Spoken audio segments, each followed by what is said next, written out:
Thank you, Mr. Chairman. I want to thank all the witnesses for being here. I appreciate the opportunity to have this hearing today. This pandemic has been extraordinary in terms of the impacts to everyday Americans, everything from mental health challenges, increase in suicides, increase in opioid dependence, lost jobs, loss in economic activity, of course, folks in nursing homes unable to have their loved ones come visit, causing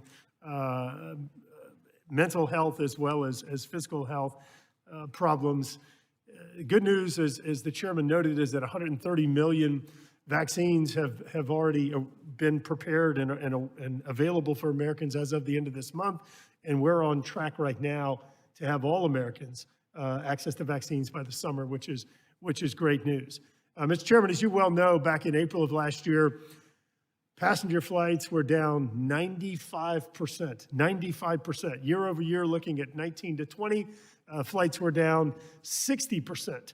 It's estimated that somewhere between $1.6 and $1.8 trillion in additional savings were realized as a result of the extraordinary drop in economic activity and in flights. Congress has stepped up and twice now provided the passenger support program. I just said that. The payroll support program, supporting passengers, because what is important is that we actually have the bandwidth, we have the capacity of our airline industry, of the ability to have business and recreational travel, tourism travel available for when the economy picks back up again. And so those investments have gone to help ensure that we have that bandwidth, we have the capacity. We've also made investments in airports to ensure that the infrastructure is there, is ready to go. And I'm going to say it again, this is absolutely integral to our economic recovery.